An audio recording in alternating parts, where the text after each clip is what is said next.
Olá pessoal, aqui é o evangelista Jefferson Vicente para mais uma préaula da nossa revista da editora Betel.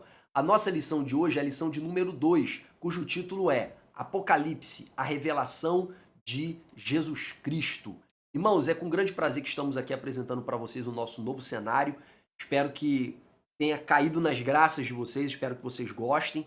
Mas, por favor, coloca teu feedback aqui, se você preferiu o cenário anterior, se você prefere esse, se tem alguma coisa que a gente ainda precisa melhorar.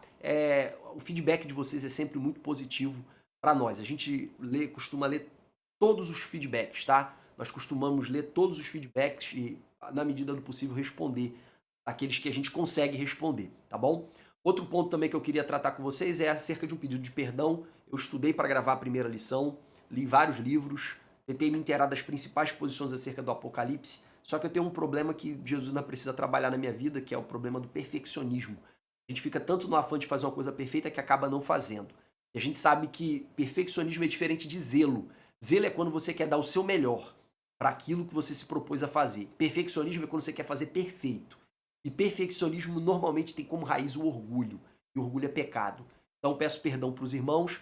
Peço perdão também por estar postando esse vídeo em cima da hora. Eu sei que muitos irmãos já estudaram para expor suas lições nas suas classes, tá? Mas eu precisava me desincumbir desse ônus, porque eu já estou preparando essa lição aí já tem 2 semanas, tá bom? Então vamos prosseguir, vamos continuar. Nesse momento, queria fazer uma exposição rapidamente para vocês acerca do panorama da nossa revista, tá? E esse panorama, ele é o seguinte. Em primeiro lugar, a revista evitou os temas mais polêmicos. Eu nem vou dizer os temas mais polêmicos, tá? Eu não li a revista toda em detalhes. Eu posso dizer que, na verdade, ela evitou os temas mais difíceis. Tá? Os temas mais difíceis. Certamente ela evitou, tá bom? Que é o tema dos selos, trombetas, taças. Ela não procurou explicar com detalhes esses assuntos, tá? Mas ela não fugiu dos temas principais. Parabéns aí, pastor William Barros, um grande pregador. Além de ser pregador itinerante, coordenador de jovens do seu campo, tá? Ele é ali do campo de Marechal Hermes, muito pertinho da igreja da Madureira Mãe, é um bairro praticamente vizinho. Além de ser um pregador de excelência, também atua na sua igreja local e, sem dúvida alguma, essa é uma grande credencial, sem falar o brilhante trabalho que ele está fazendo junto com o pastor Prat e com o pastor Marcos Santana no canal oficial da editora, certo? Então, o pastor William Barros, que é o comentarista, ele abordou, sim, os principais temas e ele fez algo também um pouco inusitado assim dentro da tradição de exposição de um livro bíblico, que é gastar 3 lições com temas introdutórios. Tá? Ele passou 3 lições aí abordando temas introdutórios. Tá? A gente pode identificar vários assuntos que a gente lê nos livros de introdução à teologia, ou introdução ao Novo Testamento, dentro dessas 3 primeiras lições. Tá? Porém, apesar de ele ter gastado 3 lições para falar da introdução ao livro, ele não foi repetitivo. Tá? Ele conseguiu explorar muito bem os assuntos tratados ali nos 2, 3 primeiros capítulos ali do livro de Apocalipse, tá bom? Avançando, irmãos, nós vamos agora para a introdução histórica. Quando que esse livro foi escrito? Para você entender bem quando esse livro foi escrito, você precisa entender um pouquinho de Império Romano. Tá? Se você não entender pelo menos um pouquinho de Império Romano, você vai ter dificuldade. O que era o Império Romano, irmãos? O Império Romano era um império que dominava vários povos no período em que ele exercia o seu poder, tá? Só para os irmãos terem uma ideia, eu tenho umas imagens aqui. O Império Romano, eu vou aproveitar essa imagem aqui que seria para falar da ilha de Patmos, ele dominou mais ou menos essa área aqui, ó, todinha, tá? Mais ou menos essa área aqui todinha. Olha o tamanho do território, da vastidão do território dominado pelo Império Romano, tá? Todo esse território aqui. Claro que às vezes mais para o sul, às vezes mais para o norte, eu fiz aqui uma aproximação, tá bom? Então, e também, acho que nessa época, Júlio César já tinha conquistado uma parte também aqui da Britânia, que é da Inglaterra, tá? Então, toda essa parte aí do mundo foi dominado aí por esse império, por esse grande império que é o Império Romano. E esse império teve vários imperadores. Em primeiro lugar, o Império Romano, ele era governado, ele era uma república. E ele depois passou a ser governado por um triunvirato, quer dizer, 3 governantes, tá? E, posteriormente, depois de Júlio César dar um golpe de Estado e se proclamar imperador, o Império Romano ele caminhou para sair de um modelo mais descentralizado para um modelo super centralizado. Tá? modelo de governo do Império Romano era baseado na figura do imperador e do Senado romano. Essas eram as duas classes políticas mais poderosas. É claro que existiam também magistrados, procuradores, como era o caso de Pôncio Pilatos, que nos dias de Jesus era o procurador do imperador dentro do território da Judéia.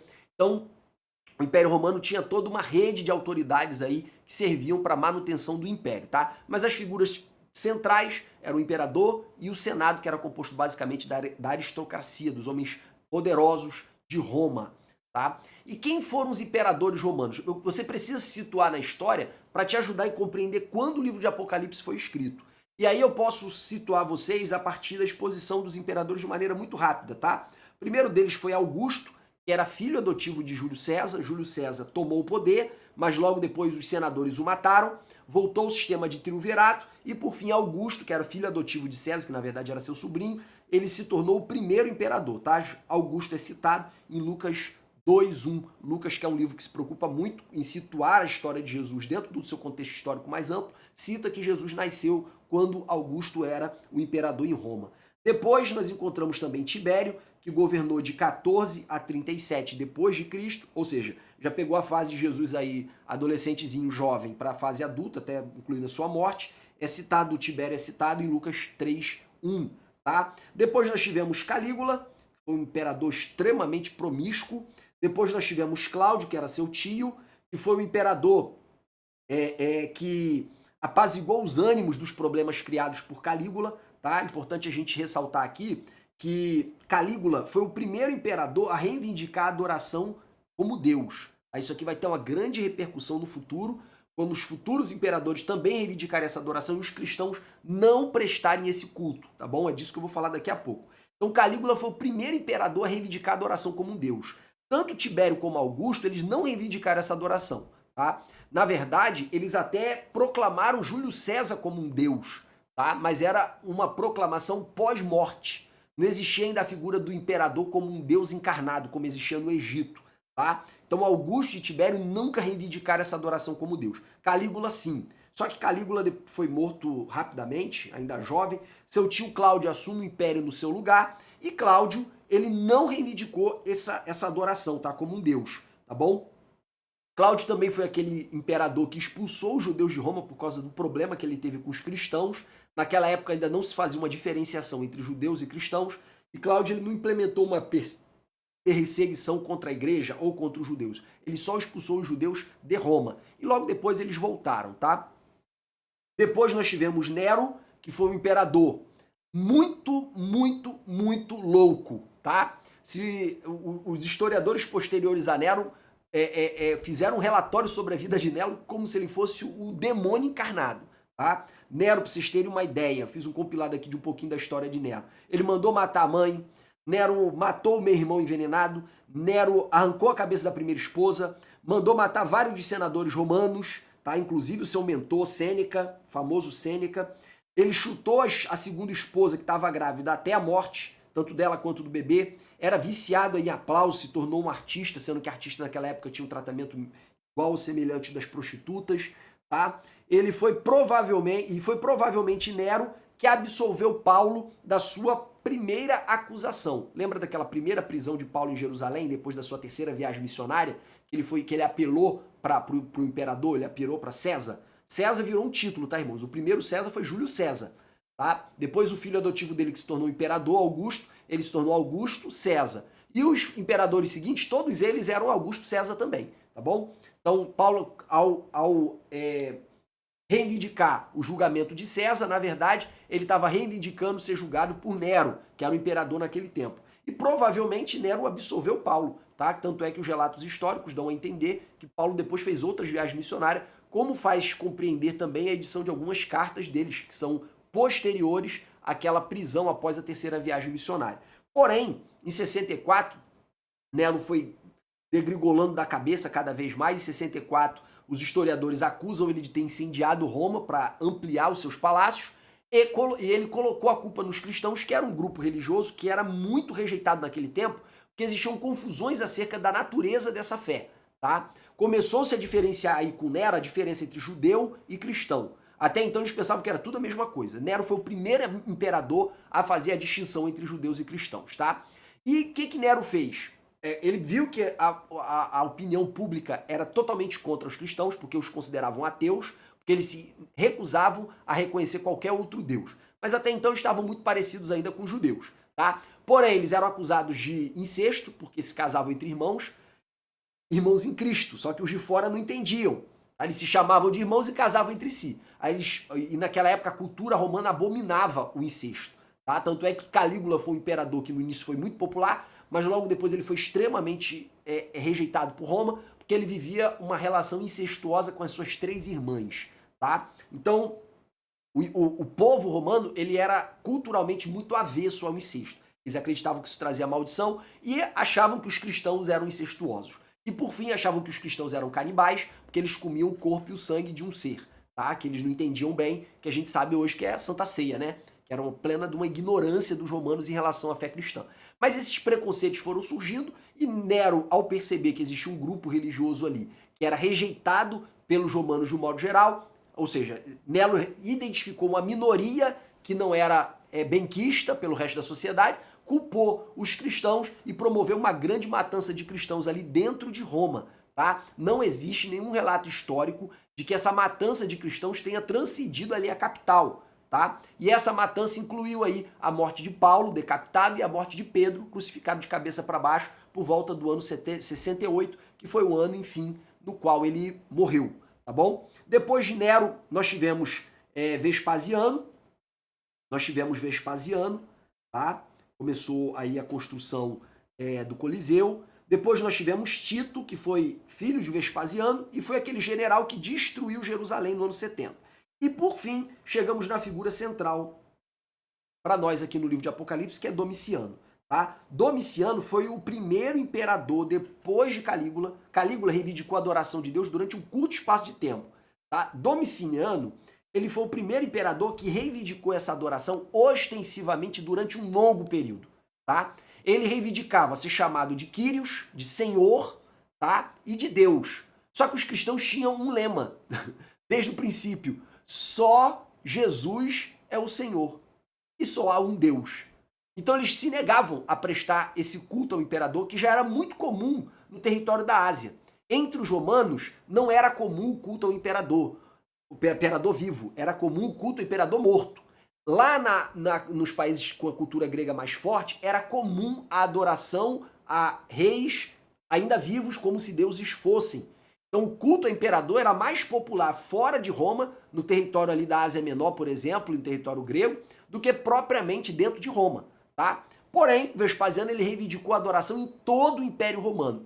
E a adoração, irmãos, naquele tempo a mais um deus não era problema nenhum, porque eles eram politeístas, eles acreditavam em muitos deuses. Tá? Os cristãos, porém, não. Eles só acreditavam em um Deus e em um só Senhor. Então, quando passava a carreata e todo mundo tinha que dizer que César é o Senhor, César é Deus, os cristãos diziam só Jesus é Deus. Só Jesus, melhor dizendo, só Jesus é o Senhor, só Jesus Cristo é o Senhor. Tá? Então, essa expressão ela foi a causa da morte e da perseguição de muitos cristãos. E aí, Vespasiano começou a construir o Coliseu, Domiciano concluiu, que era irmão de Tito e filho de Vespasiano também, e ele jogou várias dezenas e centenas, e quem sabe até milhares de cristãos dentro das arenas ali do Coliseu para servirem de espetáculos públicos, tá? Para serem devorados vivos pelas feras, para serem mortos por gladiadores, para servirem de espetáculo de carnificina naquele tempo, tá? Então os cristãos ali foram vítimas preferenciais de Domiciano, tá? E Domiciano, irmãos, ele iniciou essa perseguição não somente porque ele ficou com raiva que não adoravam ele como Deus. Porque naquele tempo entendia-se que religião e política não eram coisas distintas, eram coisas idênticas. Religião e política era a mesma coisa. Tanto é que todo imperador romano ele era chamado de sumo pontífice. Quer dizer, a ponte entre os homens e os deuses. Ele era como se fosse o sumo sacerdote das religiões pagãs ali do seu império. Tá? Um título que depois vai ser atribuído ao Papa. Tá? O sumo pontífice. Esse título que era dos imperadores romanos, posteriormente vai ser atribuído ao Papa. Então, não era nada estranho essa ideia de que quem não aderia o culto ao imperador também era visto como um traidor da pátria. Essa ideia ela estava muito firme na cultura daqueles dias, tá? Então, se negar a adorar o imperador era como se fosse um ato de rebelião política, tá? Era como se fosse um ato de rebelião política. É por isso que eles eram tão perseguidos politicamente, por não quererem prestar culto ao imperador. Eles eram vistos como traidores da pátria, tá bom? Tal qual o líder do nazismo, meu Deus do céu, Hitler, fez crer que os judeus eram os inimigos da Alemanha, que eles perderam a Primeira Guerra por culpa dos judeus. É sempre assim, culpa uma minoria, depois vai lá e massacra ela, tá? Então, Domiciano ele iniciou essa perseguição contra os cristãos e dentre os perseguidos estava ninguém mais, ninguém menos do que João, tá? João, que foi enviado, que é o apóstolo, pelo que a gente crê, foi o apóstolo João, tá? Provavelmente ele começou a seguir Jesus ainda jovenzinho, adolescente, tá? Então, quando chegou no ano de 95, tá? Da nossa era, 95 da nossa era, João já era bem idoso, devia ter entre seus 80 e 90 anos de idade, tá bom?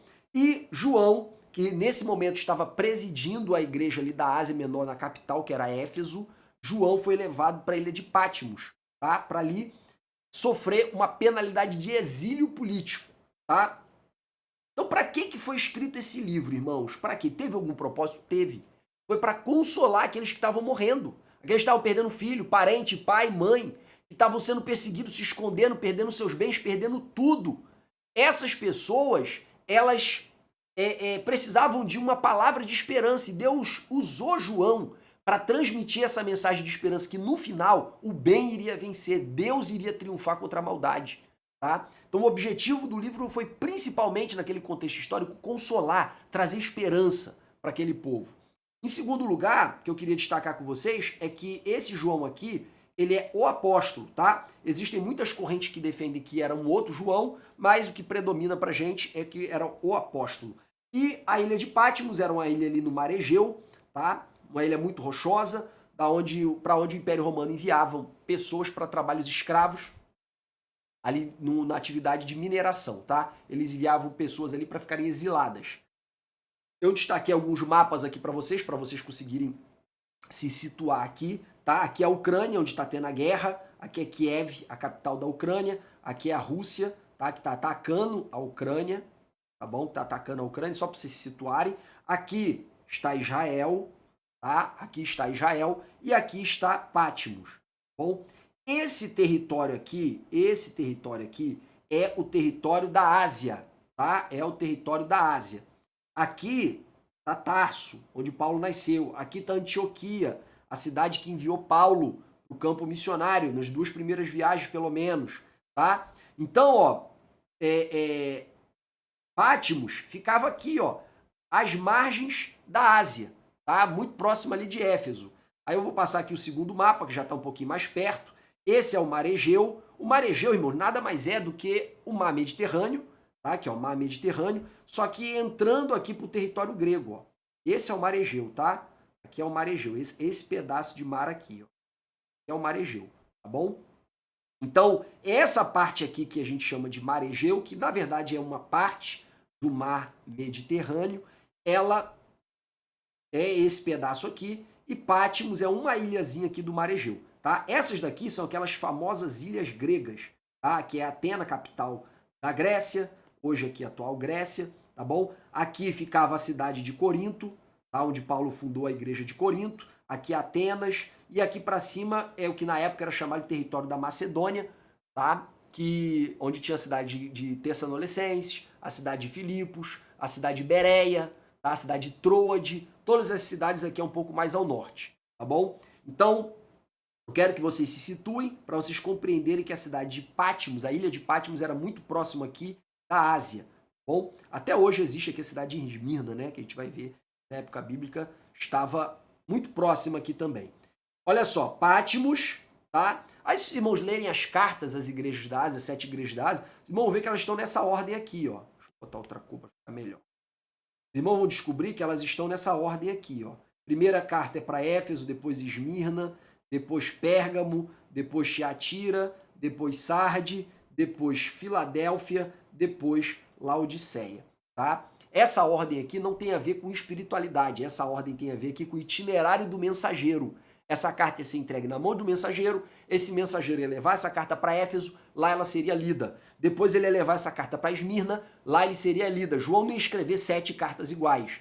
Depois ele ia levar outra para Pérgamo, a mesma carta para Pérgamo, e lá ela seria lida, tá? Então essa leitura da carta, aliás, a disposição das igrejas está mais ou menos aí na sequência do itinerário do mensageiro que estava levando a carta, tá bom? Visto aí onde ficava a ilha de Patmos, é importante fazer outra matéria introdutória aqui, que é a diferença de gêneros literários dentro da Bíblia, porque isso vai ajudar a gente a interpretar a Bíblia. Tem que entender o gênero literário para entender o que está escrito dentro dele, tá bom? E a gente vai encontrar histórias, crônicas e epopeias, tá? Que a gente está falando basicamente dos livros históricos da Bíblia. Nós vamos encontrar também poesia, como os Salmos, sabedoria, como Provérbios. Nós vamos encontrar também livros proféticos, tá? Vamos encontrar biografias, a moda antiga, não exatamente como hoje, como são os evangelhos, as cartas. A carta tem uma estrutura, ela tem um início, que é a introdução, que é a apresentação do escritor, ela tem um final, que normalmente é uma despedida. A carta tem uma estrutura. E temos também literatura apocalíptica. Eu citei aqui os principais gêneros literários que a gente encontra na nossa Bíblia, tanto no Antigo quanto no Novo Testamento, tá bom? E aí, dentro desses gêneros literários, eu queria destacar 2. A literatura profética e a literatura apocalíptica. Quero mostrar para vocês que essas 2 literaturas são diferentes, tá, irmãos?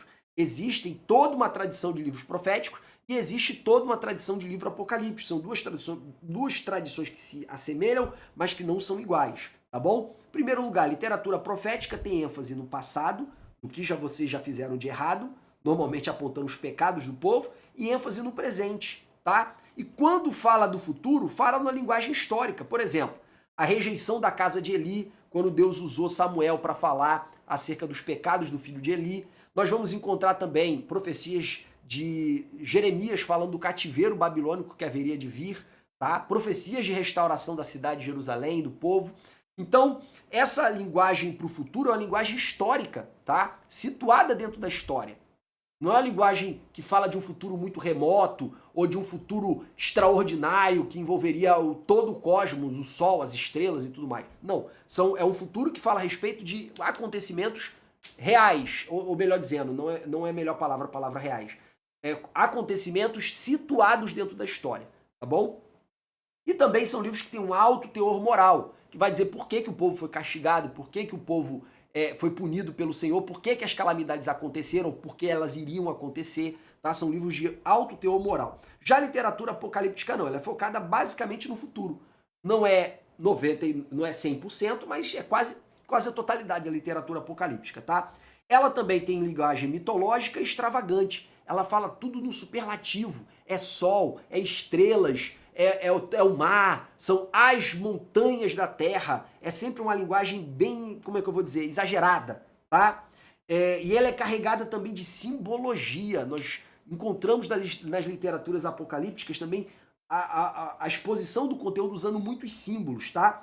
Também é uma literatura que conta com baixo teor moral. Ela não foca tanto em dizer por que o povo está sendo perseguido. O foco dela é dizer que existe um povo escolhido e existe todo o resto que é governado pelo mal. E esse povo escolhido, sem entrar muito no mérito por que eles são escolhidos ou não, esse povo vai prevalecer no final porque o bem vai vencer no final. Tá? Essa é a característica da literatura apocalíptica de um modo geral, que não fala acerca apenas do livro de Apocalipse. Tá? E aí, 3 coisas distinguem a literatura apocalíptica de todo o resto. É a sua forma, a sua função e o seu conteúdo. Forma. Normalmente é adotado um pseudônimo para atribuir ali como autor do livro. Linguagem. Linguagem sempre simbólica, tá? Incluindo numerologia, mitológica, cosmológica. Não fala apenas de fato histórico, fala do céu, da terra, das estrelas, do sol. É sempre uma linguagem assim que envolve toda a criação. Tá? Envolve também muitas experiências de êxtase, visão, anjos. É sempre coisas muito sobrenaturais, tá bom? Função, resposta à Teodiceia. O que é a Teodiceia? Por que o justo sofre se Deus é todo poderoso? Esse questionamento, irmãos, ele é feito desde o princípio da humanidade. É a temática central do livro de Jó, tá? É a temática central do livro de Jó. Então, os livros apocalípticos, eles são escritos normalmente em momentos de profunda crise, em que o povo não consegue ver uma luz no fim do túnel. Eles olham e veem que estão sendo destruídos por todos os lados e já não tem mais esperança numa reação humana para o problema que eles estão vivendo.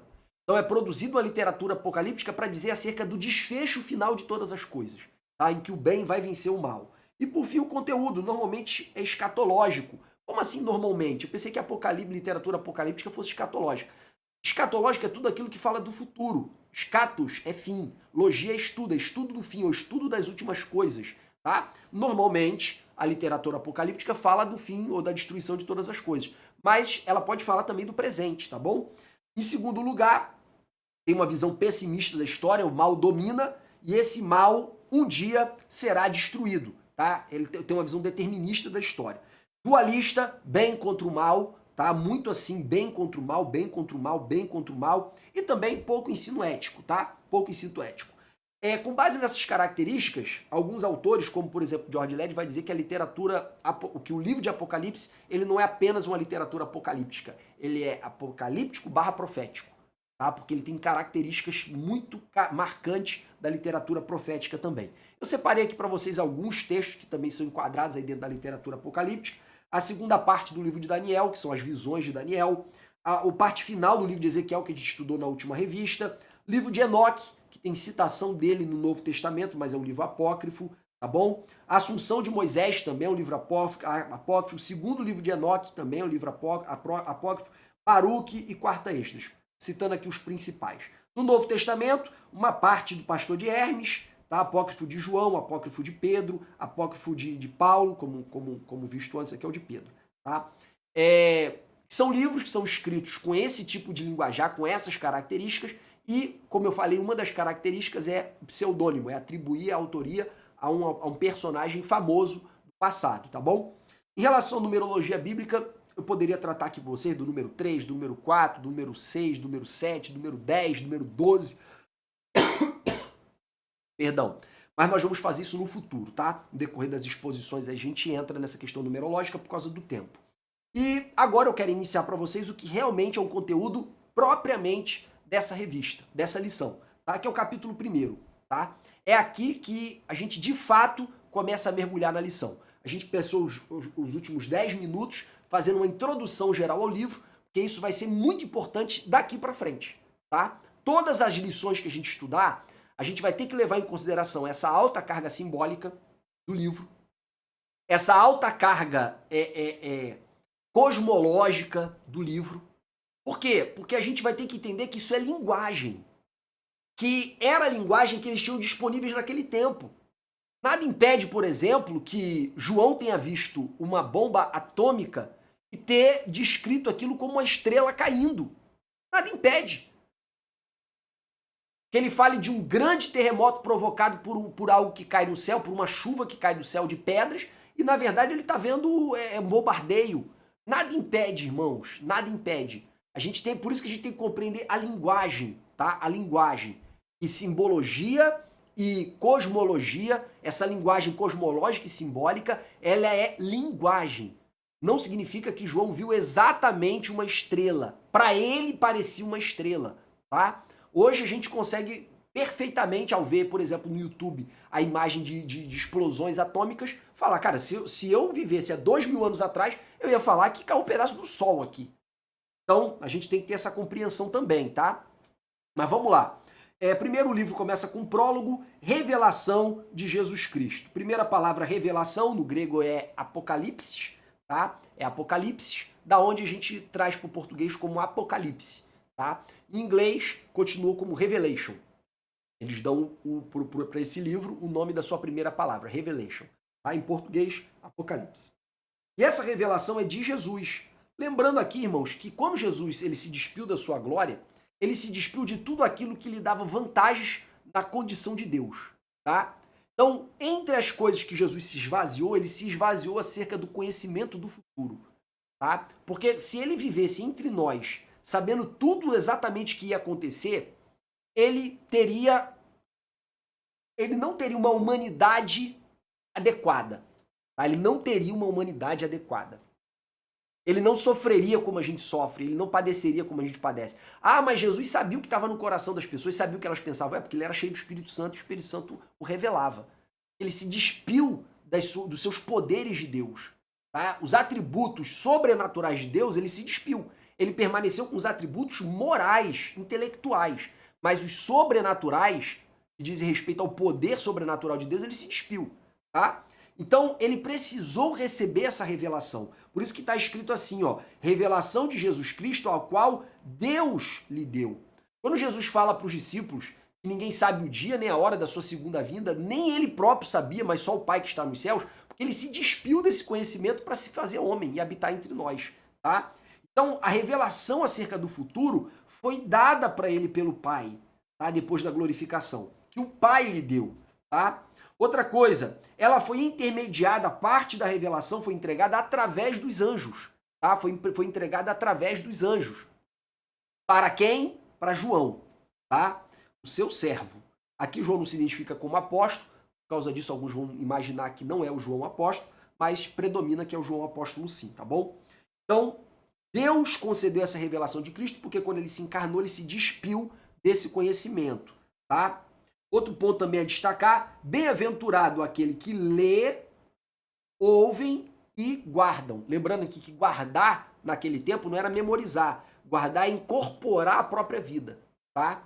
Quer dizer, é aprender com a mente e praticar com comportamento, tá? E a palavra bem-aventurado, ela, numa outra tradução, é a palavra felizes.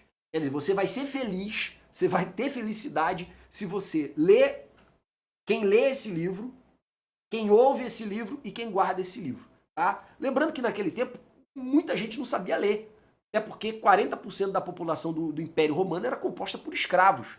E é descrito os relatos antigos que o cristianismo era uma religião de mulheres e escravos. Então, tinha muita gente que não sabia ler.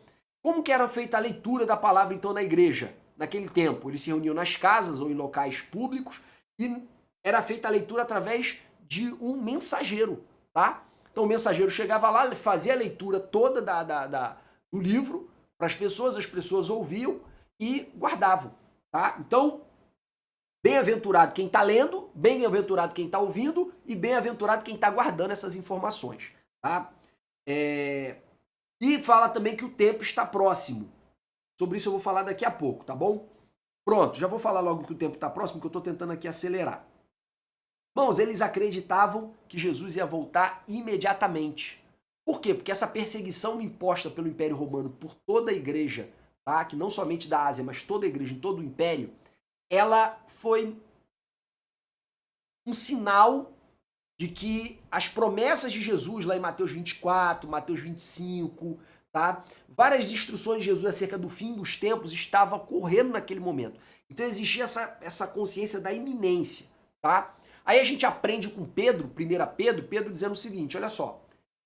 Tem alguns aí dizendo que Cristo não vai mais voltar, porque ele está demorando muito. Mas vocês precisam saber que Deus, na sua paciência, está esperando que alguns se convertam antes dele vir. Porque para Deus, um dia é como 1000 anos, e 1000 anos é como um dia. Perdão, irmãos. Tá sem edição porque a gente precisa colocar o vídeo para o ar. Então, para Deus, 1000 anos é como um dia, e 1000 dias é por um ano, porque ele não está preso no tempo, ele não está no Cronos, ele está no Kairos. Então, não pense que Deus está demorando, ele vai vir no tempo dele, tá? Mas a ideia que a igreja sempre tem que viver é a ideia de que Jesus vai voltar hoje. Ele está chegando. Se a gente não viver dessa maneira, irmãos, ele vai chegar e a gente não vai com ele. A gente tem que viver como se ele fosse chegar hoje. Então, essa ideia já está lá na Bíblia desde aquele tempo, tá? Então, queridos, é importante se recordar dessa palavra de Pedro, tá? Que 1000 dias é como um ano. 1000 anos é como um dia, e um dia é como 1000 anos para Deus, porque ele não está preso dentro do Cronos, tá? Outro destaque que eu queria dar para vocês aqui, que esse prólogo, que são os 3 primeiros versículos, pode ser que não tenha sido escrito por João, porque parece um prólogo de apresentação. Logo depois, no versículo 4, nós vamos ver João escrevendo, tá? Nós vamos ver João escrevendo a sua apresentação, tá bom?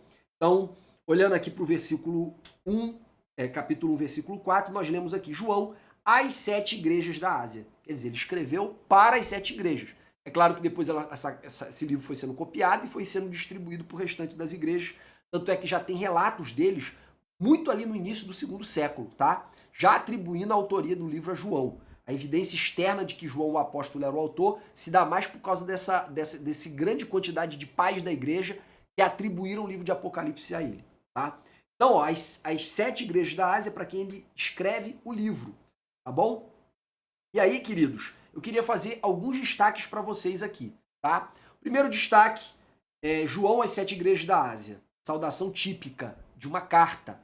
Tá? Então, aquele livro ali não foi escrito para ser um livro, foi escrito para ser uma carta lida em público. Segundo lugar, da parte daquele que é, que era e que há de vir. Aqui, irmãos, ele está se referindo ao Deus Pai. Tá? Por quê? Porque na sequência, a gente vai ver ele dizendo sobre os 7 espíritos. Lembra que eu falei para vocês dar uma linguagem essencialmente simbólica dos livros apocalípticos?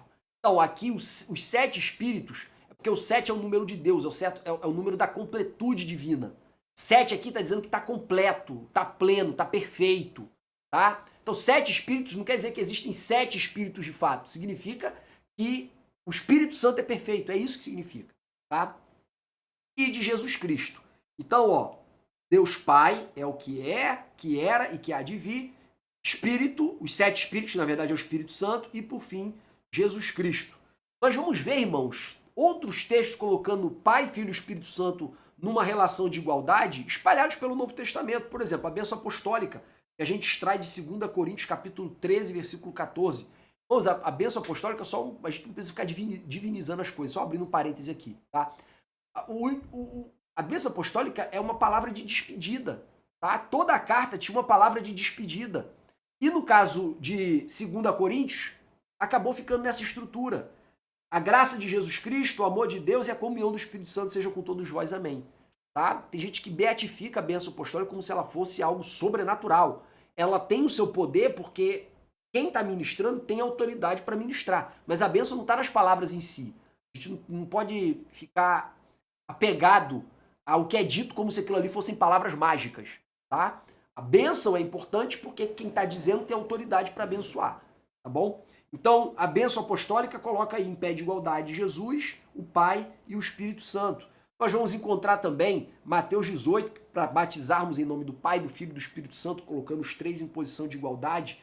Nós vamos encontrar também em 1 Pedro, Efésios, Gênesis, João. Aqui, irmãos, eu não vou ler todos os textos, mas está aí disponível para vocês, tá bom? Depois vem uma grande descrição de Jesus, tá? Vem uma grande descrição de Jesus. Olha o que ele diz acerca de Jesus. Diz, e da parte de Jesus Cristo, que é a fiel testemunha. Aí vem, o primogênito dos mortos. Por quê? Porque foi o primeiro a morrer dentro do projeto da ressurreição. Por isso que ele é o primogênito dos mortos. Porque ele foi o primeiro que morreu, que ressuscitou para nunca mais morrer. Tá? Príncipe dos reis da terra. Ele é o rei dos reis, conforme vai ficar relatado por João, conforme está escrito na coxa de Jesus, tá? Tatuado, para o escândalo de alguns. Conforme está tatuado na coxa de Jesus, Rei dos reis, Senhor dos senhores. Tá? Aquele que nos ama. Isso aqui, irmão, já é entrando na parte do consolo.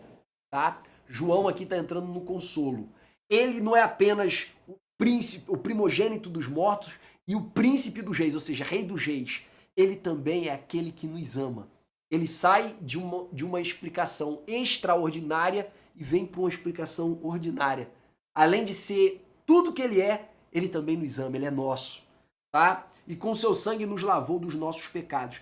Essa é uma descrição que João faz de Jesus e que ele vai fazer novamente daqui a pouco. Tá? E nos fez reis e sacerdotes. Irmãos, isso aqui, irmãos, é extraordinário, tá? Eu tenho muito a falar sobre isso aqui sobre o reino milenar. Aqui no capítulo 1, João fala que nós seremos feitos reis e sacerdotes. Lá em Apocalipse 5, fala que nós vamos... Em Apocalipse 2, ele diz que ao que vencer, darei com que reine sobre as nações e as regerão com vara de ferro. Quer dizer, nós vamos reinar sobre pessoas. Tá? Depois nós vamos encontrar lá em Apocalipse 5:10, dizendo que nós vamos reinar na terra. Nós vamos reinar na terra, tá? E por fim tem o milênio, falando acerca do trono e de tronos, tá? E daqueles que vão se assentar nesses tronos, que somos nós, conforme está escrito também em 1 Coríntios capítulo 5, versículo 2 e 3, tá? Fala que a gente vai julgar os homens e vamos julgar os anjos, juntamente com Cristo. Então, queridos, nós vamos governar na terra. E em nenhum momento do livro de Apocalipse diz que todo mundo vai morrer. Quer dizer, vai sobreviver muita gente da grande tribulação. Vai sobreviver muita gente. E quem é que vai governar sobre eles? Quem é que vai governar sobre eles? Quem vai ser constituído como reis para reger a terra com vara de ferro na justiça do céu? Quem é que vai estar sobre eles, reinando na terra? Somos nós, tá? Nós juntamente com Israel. Embora tenha uma corrente muito antiga do dispensacionalismo, tá? Que diz que o milênio é só para Israel. Irmãos, o dispensacionalismo, que é a corrente que predomina dentro da Assembleia de Deus, fala cada bobagem que já foi superada pelo próprio dispensacionalismo há muitos anos atrás. Tá? No momento certo eu vou fazer uma abordagem sobre isso aqui. Se eu ver que não cabe nenhuma lição, eu vou fazer um vídeo à parte para estar explicando para vocês, tá? Sobre as diversas correntes que tentam interpretar a segunda vinda de Jesus para o fim dos tempos, tá bom? Então, queridos, eu estou falando do dispensacionalismo com base num livro, tá? Até. Ele é pequenininho, ele só tenta explicar em que pé está a academia, os estudiosos dispensacionalistas desse último tempo, tá? O livro é esse aqui, Dispensacionalismo, Crenças Essenciais e Mitos Comuns. Ele vai falar o quanto que várias crenças antigas do dispensacionalismo já foram superadas, como, por exemplo, a ideia de que o reino de Deus é só para Israel, porque é promessa lá de Davi e tudo mais. Isso é um absurdo. Inclusive no livro do Stanley Orton, que é o livro de teologia sistemática oficial que as igrejas pentecostais todas no Brasil seguem, na introdução dele, ele já fala desses debates acerca do reino de Deus lá na década de 50. Na década de 50, eles já entenderam que os Scofield e todos os precursores do dispensacionalismo falaram bobeira sobre o reino, tá? Mas enfim, isso não é objeto aqui. Só tô querendo destacar para vocês que o reino é pra gente. Nós vamos reinar juntamente com os remanescentes de Israel, tanto os que morreram quanto os que ficarem vivos e se converterem, tá? Nós vamos reinar com eles. Cristo em Jerusalém, nós por todas as nações. É aí que vai entrar o galardão. Tem gente que acha que galardão é no céu. Irmão, não vai ter galardão no céu não, irmão. Galardão é na terra, tá? Aqui que vai ter galardão. Aqui cada um vai receber conforme as suas obras. Então a gente vai ter casa, a gente vai ter moradia, a gente vai ter cargos, tá? É aqui que vai ter galardão. Um dia a gente explica mais sobre isso. Mas vamos que vamos. E outra coisa, só que eu me empolguei. Outra coisa. Quem já recebeu o seu galardão não vai receber de novo não, tá? Lembra do ensinamento de Jesus lá no Sermão do Monte? Quando você ora em público, todo mundo te aplaude, quando você dá uma oferta e tua mão esquerda vê, quando você faz orações eloquentes na frente de todo mundo e todo mundo te elogia, Jesus fala assim, quando os homens te reconhecerem, você já recebeu a tua recompensa. Então é por isso que eu não me preocupo com pessoas que hoje, em nome da fé, desde que não estejam roubando igreja, vivem vidas muito além do padrão dos demais irmãos que congregam na igreja, usando dinheiro de dízimo e de oferta, tá? Para mim, eles estão desfrutando antecipadamente aquilo que os outros vão desfrutar durante a eternidade, tá bom? Porque não vai receber recompensa duas vezes. Quem já recebeu dos homens não vai receber de Deus também. Mas, como eu falei, isso aí tem que aprofundar e depois a gente fala sobre isso, tá? Então vamos ser feitos reis e sacerdotes. Reis e sacerdotes, tá? Reis e sacerdotes. No reino milenar, tá bom? No reino milenar. Depois, fala da segunda vinda de Cristo. E por fim, Jesus, ele próprio abre a sua boca para falar quem ele era. Eu sou o Alfa e o Ômega. Alfa é a primeira letra do alfabeto grego. Ômega é a última letra do alfabeto grego, tá? São essas letras aqui, ó. Alfa e Ômega. Alfa e ômega. Lembra do ômega 3 aí, quem já tomou ômega 3? Então, ômega é a última letra do alfabeto, é como se fosse o A, Z, tá? Que Jesus está falando, eu sou o A e sou o Z, eu sou o começo e sou o fim. Aí logo na sequência, ele fala com outras palavras, eu sou o princípio e sou o fim. Diz o Senhor, que é, que era e que há de vir, tá? Todo poderoso. Aqui, irmãos, eu destaquei, ó, parece que é o Pai que está falando. Tá? Por causa da expressão que é, que era e que há de vir. E lá atrás, na introdução, no prólogo, nitidamente se refere ao Pai, tá bom? Porém, João se refere a Jesus no versículo anterior, tá? Além disso, é patente que Jesus no versículo 14 diz as mesmas palavras, com termos até um pouco diferentes. Por exemplo, eu sou o primeiro e sou o último. que equivale aí a alfa e ômega, ao princípio e fim, tá? Então, aparentemente esse versículo aqui que a gente está lendo, ele se refere a Deus Pai, mas na verdade, quando a gente percebe que João estava falando de Jesus antes, e que as mesmas palavras usadas nesse versículo vão ser usadas pela boca de Jesus lá na frente, a gente, te acende um alerta. Na verdade, a gente entende que isso aqui foi Jesus que falou, tá? Então esse termo aqui foi um termo usado por Jesus, tá bom? Então ele é o alfa, é o ômega, é o princípio e o fim, e aqui ele se utiliza da mesma caracterização que João se referiu ao Deus Pai, que era, que é e que há de vir, tá? Mostrando que ele é Deus, que ele é como o Pai. E depois da saudação, vem a descrição do livro, tá bom? Onde João diz, eu, João, também sou vosso irmão, companheiro de aflição, companheiro no reino. Quer dizer, a gente hoje está na aflição, mas a gente também é companheiro de algo muito maior, que ainda está por vir, que ainda está para acontecer, tá? Ainda está para acontecer. Então, companheiro no reino, tá? Que fui para a ilha de Patmos, tá? Por causa da palavra de Deus. Fui para lá por causa da palavra de Deus e do meu testemunho de Jesus. Aqui só precisou dizer isso, para eles entenderem que João estava lá como um refugiado político por não ter reconhecido César como Senhor e como Deus, tá? É nítido, o pessoal da Ásia, ele sabia que a ilha de Patmos era destinada para isso, tá bom? E aí ele diz que fui arrebatado em espírito. Irmãos, ser arrebatado em espírito é algo que a gente já encontra na Bíblia em outros momentos, tá? Tem o arrebatamento físico, o arrebatamento de espírito. Por exemplo, Elias, ele viveu alguns arrebatamentos físicos, ele estava num lugar e era teletransportado para outro.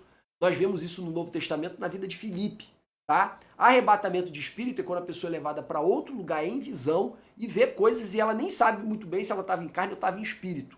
No caso de João, quando ele diz que viu o terceiro, foi até o terceiro céu e viu coisas inefáveis, que não é lícito nem ao homem a repetir, Paulo diz claramente que ele nem sabe se foi no corpo ou fora do corpo. Quer dizer, ele nem sabe se foi arrebatamento físico ou arrebatamento de espírito. Ele sentiu como se ele estivesse lá, tá? Aqui não, aqui João diz claramente, eu fui arrebatado em espírito, meu corpo ficou onde ele estava, tá? No dia do Senhor. O dia do Senhor aqui, muito embora os adventistas tentem dizer que é o sábado, existem N versículos aqui que confirmam claramente que se referia ao domingo, que é o dia da ressurreição de Cristo, tá? E aí diz aqui que houve uma grande voz, como voz de trombeta, que falou com ele, e aqui eu quero fazer os outros destaques, tá bom? Vamos lá para os destaques, irmãos? Vamos lá para os destaques? Olha só. Vosso companheiro no reino, era isso aqui que eu queria destacar, tá? A expectativa dele é que Jesus já está reinando e que um dia esse reino ia descer para a terra também, tá? A ilha de Patmos eu já falei para vocês onde ficava, fui arrebatado em espírito, já comentei também. No dia do Senhor, basta olhar outros versículos para vocês verem que se refere ao domingo, que era o dia que a igreja primitiva se reunia para cear, tá bom? E aí diz que ouvi uma grande voz, e no caso foi a voz de Jesus, tá? E aí depois a gente vai para os próximos versículos. E virei-me para ver o que falava comigo, e virando-me, vi 7 castiçais de ouro, tá? 7 castiçais de ouro. E no meio dos 7 castiçais, um semelhante ao Filho do Homem. Essa expressão aqui, Filho do Homem, é uma expressão que Daniel usa para se referir a um ser parecido com um ser humano que veio do céu para implementar o reino eterno de Deus aqui na terra, tá? É uma expressão muito pouco utilizada dentro da tradição judaica que Jesus utilizou para se referir a ele próprio, tá? A gente encontra no Antigo Testamento também se referindo a pessoa, como por exemplo, Deus falando com Ezequiel, filho do homem, ponte de pé, e que eu falarei contigo. Mas em Daniel, filho do homem, é esse ser escatológico que virá do céu implementar o reino de Deus aqui na terra, tá?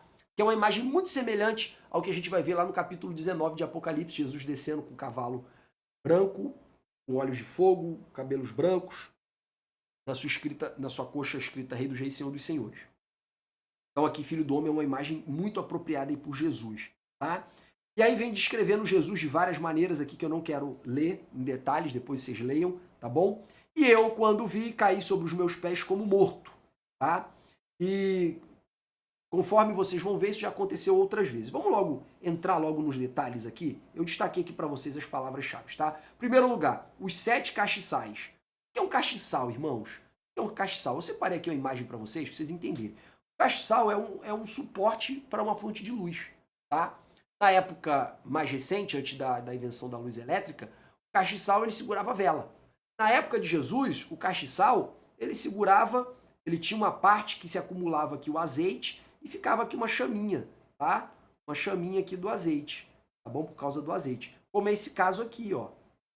Esse castiçal aqui, na verdade, são 7 castiçais, tá? Juntos. Esses 7 castiçais juntos aqui a gente chama de candelabro, tá? Candelabro. Ou em hebraico, menorá, tá? Era assim que eles ficavam dentro do templo, tá? Tanto dentro do tabernáculo quanto dentro do templo, tá? Tinha um candelabro desse aqui dentro do templo, bom? Só que Jesus estava no meio dos 7 castiçais, tá? Eu ficava imaginando como é que Jesus ficava no meio aqui dos 7 castiçais. Ficava segurando, mas se ele ficava segurando, ele não ficava no meio. Aí eu procurando, pesquisando, encontrei essa imagem e entendi, né? Que se ele estava no meio, esses 7 castiçais estavam separados, né? É óbvio, tá? Então ele estava no meio dos 7 castiçais, tá bom? Outra coisa, ele cita a imagem de Jesus glorificado, que é aquela descrição que eu falei para vocês que eu ia pular, tá aqui em azul, tá bom? Aqui tem a descrição toda de como ele viu Jesus, tá? De como Jesus estava. E quando vi, caí a seus pés como morto. Foi o que aconteceu com Ezequiel, foi o que aconteceu com Daniel, tá? Esse fenômeno aqui causado pela presença de Deus. Aconteceu também quando a glória do Senhor desceu na inauguração do templo, por Salomão. Tá? Quando a glória do Senhor desceu, os sacerdotes não puderam ficar de pé. Tamanha era a glória, tamanha era a presença. Tá? Nós podemos ver aqui também o impacto da presença da glória de Deus através da presença de Jesus, só para mostrar que Jesus é Deus, né? Nesse caso aqui, mais um argumento aí contra os testemunhos de Jeová que não acreditam que Jesus é Deus, tá? Eu sou o primeiro e sou o último, alfa e ômega, princípio e o fim. Aqui eu falei para vocês, o versículo 17, ele remete para o 7, tá? Para mostrar que as duas falas foram pronunciadas por Jesus. E ele diz também, eu tenho a chave da morte e do inferno. Irmãos, ter a chave na cultura judaica, tá? Era ter autoridade sobre. Isso aqui é uma figura de linguagem. E Jesus está falando aqui que eu tenho a chave da morte, que no grego é Thanatos, tá? Da onde vem, por exemplo, o estudo da tanatologia, que é estudo da morte, dos fenômenos cadavéricos, tá? E também ele fala, tem a chave da morte e do inferno. Inferno é o local onde os mortos ficam, tá? Na crença grega era dividido em duas partes. O Tártaros, que era o lugar de tormento, e também os Campos Elíseos, que era o paraíso, tá? Essa ideia grega, ela é incorporada no Novo Testamento, principalmente na parábola do rico e do Lázaro, tá bom? Só que tem um porém, a gente não foi criado para morrer. O plano de Deus foi derrotar a morte. É por isso que Paulo fala no capítulo sobre a ressurreição, capítulo 15 de 1 Coríntios, Paulo fala que o poder foi entregue a Cristo até que ele derrote o último inimigo, e o último inimigo é a morte, tá? E essa morte ela vai ser definitivamente derrotada através de Cristo, em duas etapas. A primeira, a ressurreição do justo, que é a primeira ressurreição, e a segunda ressurreição, que é a ressurreição dos ímpios, que está lá em Apocalipse 20. Eles vão ressuscitar para o juízo final. Então, a morte vai ser totalmente derrotada. Nem o justo nem o ímpio vão permanecer mortos. Todos vão ressuscitar, tá? Uns vão participar da primeira ressurreição, que privará eles de participar da segunda morte. Outros só participarão da segunda ressurreição. Vão ser ressuscitados para serem julgados no juízo final e lançados no lago de fogo. Então, nós temos aqui com muita clareza o poder que Jesus tinha da morte e do inferno. E aí que vai um alerta, principalmente para os pregadores. Quando está escrito lá em Mateus capítulo 16, versículo 15 em diante, o diálogo dele com Pedro, quem os homens dizem que é o filho do homem? Aí Pedro diz, tu és o Cristo, quer dizer, tu és o rei, tu és o ungido, o filho do Deus vivo. Aí Jesus fala para ele, Pedro, não foi carne e sangue que te revelou isso, mas meu Pai que está nos céus. Eu, porém, te digo, tu és Pedro, e sobre esta pedra, que é essa confissão que você acabou de proclamar, que eu sou o rei e eu sou o filho de Deus, edificarei a minha igreja, e as portas do Hades não prevalecerão contra ela. O que Jesus está falando? Eu vou ressuscitar todos aqueles que são a minha igreja. Tá? Eu vou ressuscitar todos aqueles que são a minha igreja. Em épocas difíceis, irmãos, isso aqui é uma palavra de consolo, porque os irmãos, os crentes, estavam vendo seus parentes serem assassinados, seus amigos serem assassinados, seus pastores serem assassinados. Muitos deles foram levados para serem torturados em praça pública, foram feitos como tocha humana em praça pública, outros foram levados para o Coliseu, e aí vem a mensagem de Jesus através da boca do apóstolo João para dizer: eu tenho as chaves da morte e do inferno. Quer dizer, a morte não vai derrotá-los. Vocês não precisam ter medo da morte. Vocês não precisam ter medo da morte. Então ele diz claramente, eu tenho domínio sobre a morte e sobre o inferno. Então, continuando aqui, como eu citei para vocês aqui, Mateus 19, tá? 16, 19, onde ele diz que as portas do inferno não prevalecerão contra a igreja. Mas tem alguns aí que acreditam que ali tá falando de demônio. Não tá falando de demônio, irmão. Tá falando do Hades, lugar dos mortos. Os demônios não estão no Hades, tá? Tem alguns que estão até lá, mas estão presos. Lá no Tártaros, tá? Esse lugar de tormento, eles estão presos, acorrentados. Conforme a gente pode ler no livro de Judas, tá bom? Mas eles não estão dominando no Hades. Eles não têm domínio de nada. Tá? O Hades não é a casa do diabo. O inferno não é a casa do diabo. O diabo nunca passou pelo inferno. Tá? Quem está lá são alguns anjos que estão acorrentados, tá? Esperando o dia do juízo. Quando chegar o dia do juízo, Satanás vai ser lançado. Primeiro ele vai ficar preso no abismo e depois ele vai ser lançado no lago de fogo. Ele não vai para o reino dos mortos. Tá? E quando for, que vai ser o período de 1000 anos, ele vai ficar preso. Tá? Então é importante saber disso, que essa ideia de inferno a gente associa muito com o diabo. Sendo que inferno no grego é Hades, e Hades é reino dos mortos. Jesus está falando ali, as portas da morte não vão prevalecer, porque a minha igreja vai ressuscitar. Então, Jesus fala sobre isso, né, em Mateus 19, e só confirma o que está dito aqui, que ele tem as chaves da morte e do inferno. E outra coisa, chave da morte. Morte não é um lugar. Thanatos, a palavra Thanatos não se refere a um lugar. Tá? Por isso que eu falando que chave aí tem um sentido de autoridade. Tá bom? E aí, de onde veio essa crença da ressurreição dos mortos? De onde veio essa crença? Tá?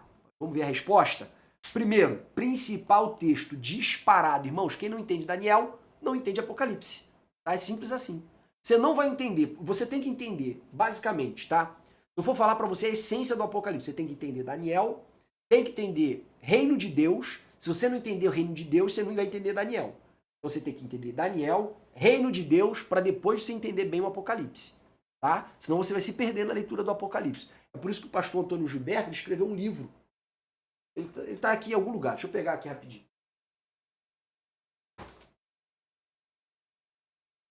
Pô, são tantos livros que eu não... Tá perdido aqui, em algum lugar.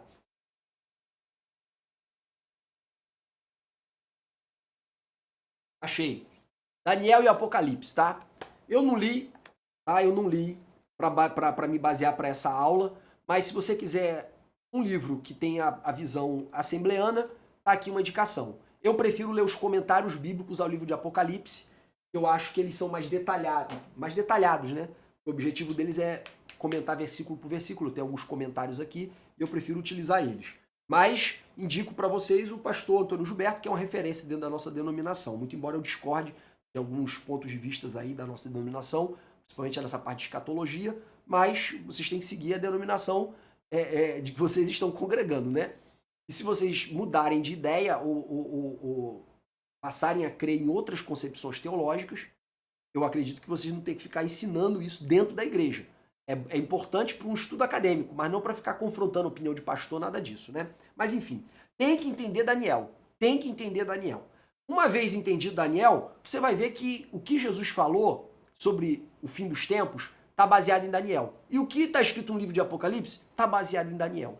Tá? É claro que também tem referência a Ezequiel, a Joel, que fala muito sobre o dia do Senhor, e a outras profecias mais. Mas Daniel é a principal. E Daniel é o que fala mais claramente sobre ressurreição lá no Antigo Testamento.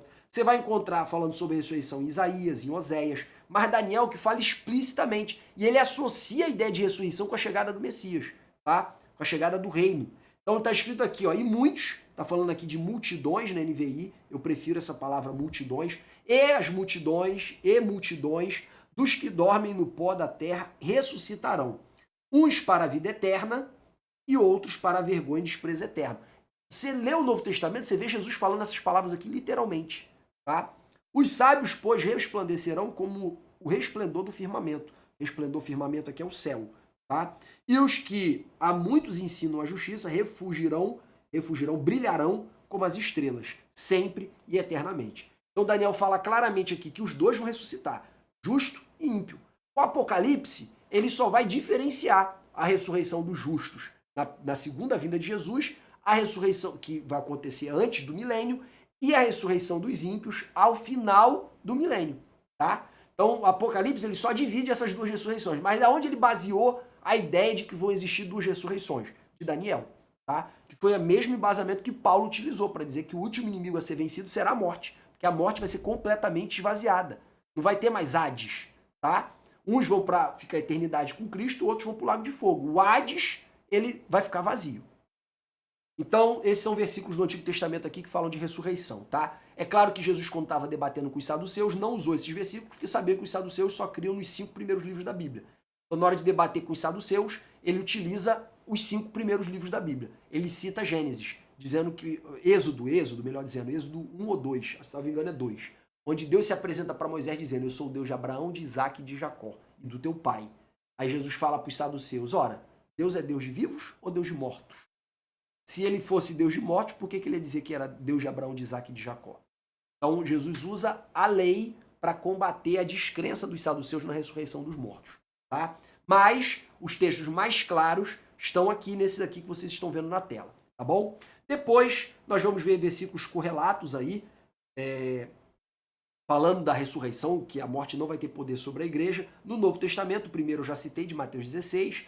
Depois nós vamos ver lá em Hebreus 2,14, onde está escrito que, visto que os filhos participavam da carne e do sangue, ele participou das mesmas coisas, para que pela morte ele derrotasse aquele que tinha o império da morte, isto é, Satanás.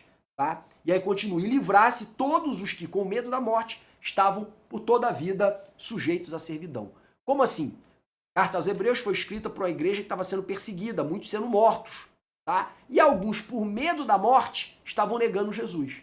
Aí o autor da carta aos Hebreus vem e escreve que, visto que nós somos carne e sangue e temos medo de morrer, e às vezes Satanás ele usa esse medo de morrer para nos afastar de Deus, ele se fez carne, habitou entre nós, foi semelhante a nós e morreu como nós haveremos de morrer um dia. Mas ele venceu a morte. Como ele venceu, um dia ele também nos fará vencer. Por isso a gente não precisa ter medo da morte. É aí que ele derrota o império da morte. Satanás não tem o império da morte porque ele está lá no Hades. Satanás ele tem o império da morte porque ele usa o medo da morte como ferramenta para afastar as pessoas de Deus. Tá? 1 Coríntios inteiro fala sobre ressurreição. Aqui o texto que eu destaquei foi esse que diz que o último inimigo vai ser a morte, tá? Que vai ser aniquilado, tá bom? É a parte do texto que eu queria destacar. Apocalipse 20, que fala sobre essa segunda ressurreição dos ímpios, tá?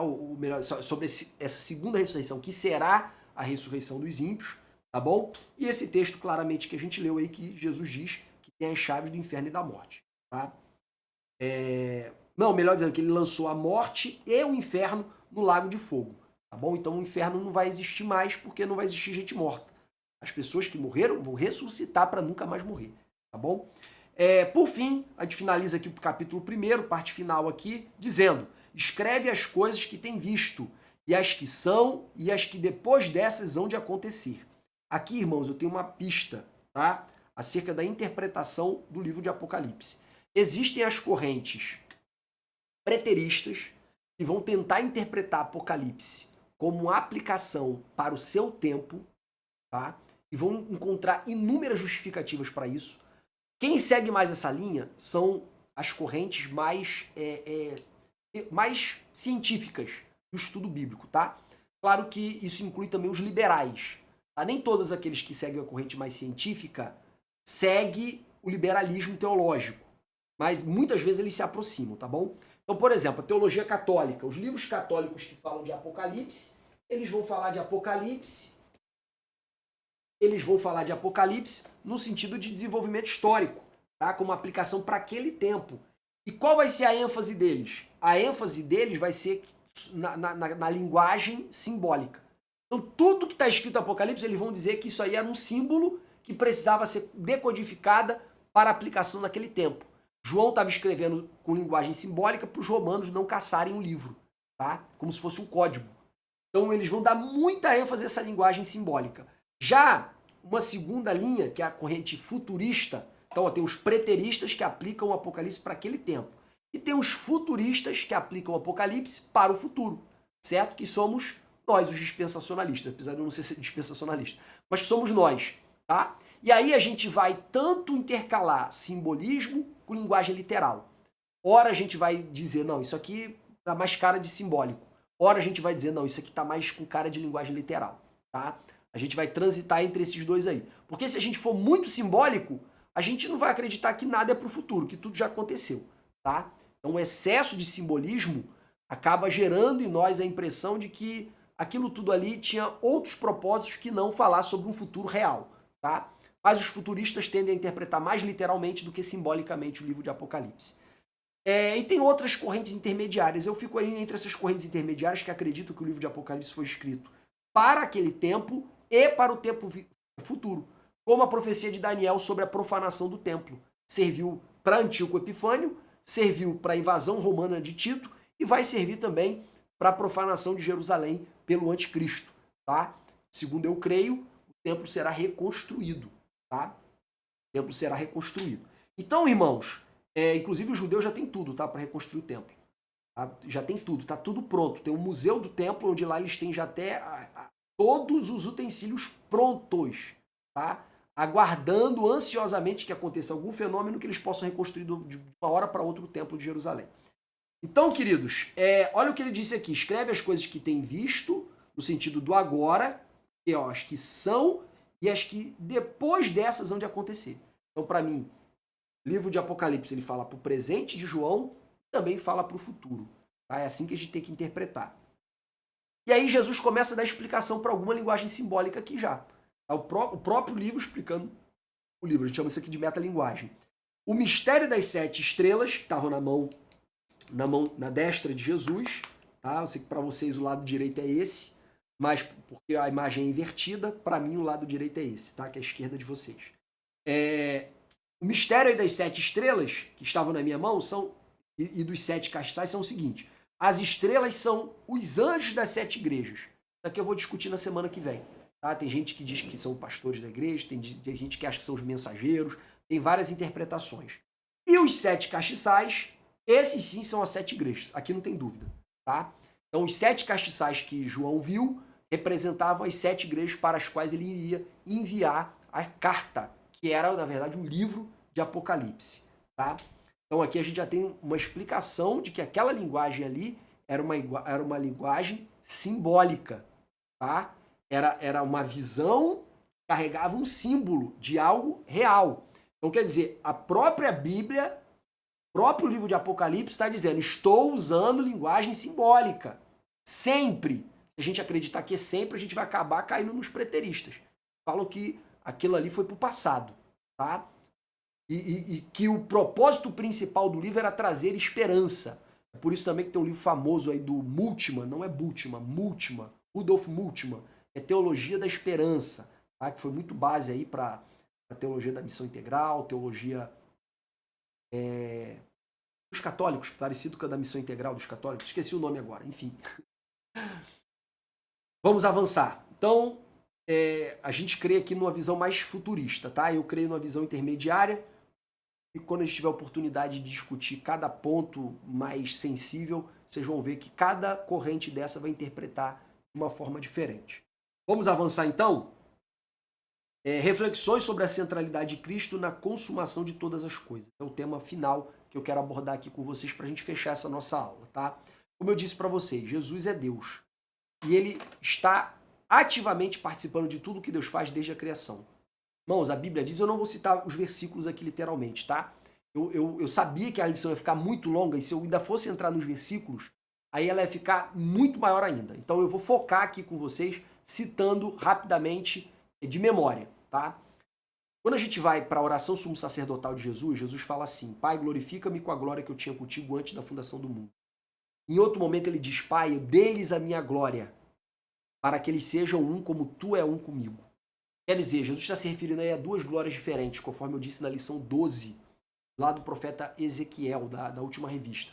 Uma glória que Jesus já tinha, e a outra glória é a glória que Jesus teve, mas não tem mais. A glória que Jesus já tinha era a glória do caráter de Deus. A glória que Jesus já teve, mas não tinha mais, porque se despiu dela, é a glória do resplendor da imagem de Deus. Tá? Ele se esvaziou dessa segunda glória.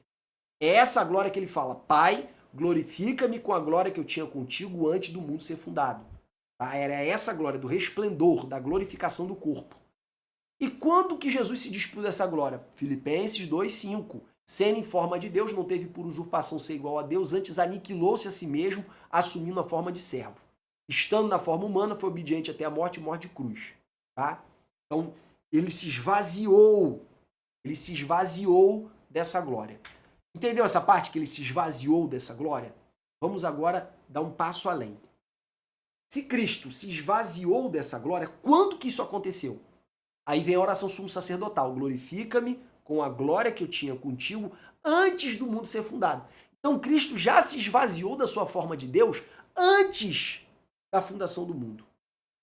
Antes da fundação do mundo. É por isso que Paulo diz nas suas cartas que ele ficou guardado como mistério no céu.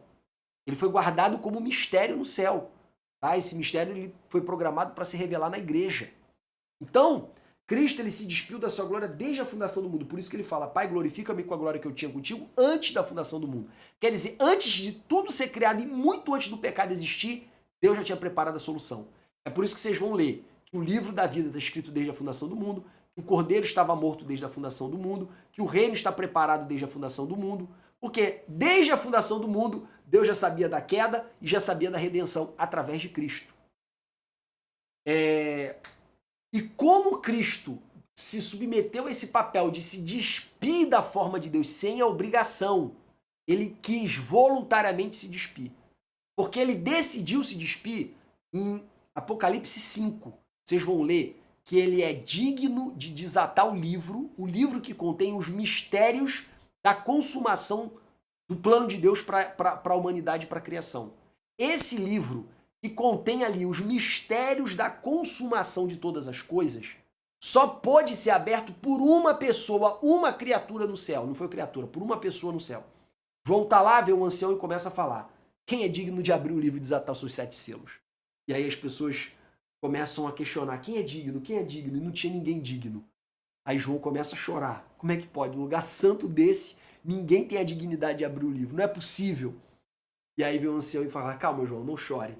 Porque o Cordeiro de Deus, que foi morto para ser digno, você vai ver o anjo falando disso de duas formas diferentes, em 2 versículos distintos. Uma ele venceu para ser digno e outro vai dizer que ele morreu para ser digno de desatar o livro e seus 7 selos. Quer dizer, por ele ter se sacrificado, Deus, aprove a Deus fazer, além de ter feito todas as coisas por meio dele, porque no princípio era o Verbo, e o Verbo estava com Deus, e o Verbo era Deus. Tudo foi feito por meio dele, nada do que foi feito sem ele se fez. Evangelho de João, capítulo 1, fazendo referência a Gênesis 1. Quer dizer, tudo foi feito por meio de Cristo, porque ele era o Verbo, ele era a palavra, ele era o intermediário da criação. Deus emitia a ordem e Jesus era a força que fazia com que tudo existisse, porque ele era a própria palavra que gerava tudo. Então, ele estava presente na criação, tudo foi feito por meio dele, Deus fez por meio de Jesus, e sem ele nada do que foi feito se fez. Então todo o plano de Deus para a criação foi sempre por intermédio de Jesus. Tanto para criar, quanto para redimir, e agora para consumar. Então Jesus ele é a figura central do livro de Apocalipse, porque ele é a figura central no plano consumativo de Deus para a história. Jesus é a figura central. Então, queridos, por que Jesus ele é a figura central na consumação de todas as coisas? Porque Deus decidiu fazer tudo por ele, tá? Por isso está escrito: tudo foi feito por ele e nada sem ele se fez. Então, é importante você entender isso, tá? Que a revelação é de Jesus, que Deus lhe deu, porque Deus fez tudo por meio de Jesus. A criação, a redenção e agora a consumação e o seu reino eterno, tá bom? Amém, irmãos? Eu não vou entrar aqui nos subtópicos de maneira muito específica, tá? Concluo minha aula aqui. Deus abençoe vocês. Esperamos que vocês orem por mim, para que Deus me dê força para eu conseguir gravar as lições a tempo para todos os professores que estão se preparando para dar suas aulas. Amém? Agradeço por tudo. Que Deus abençoe em nome de Jesus.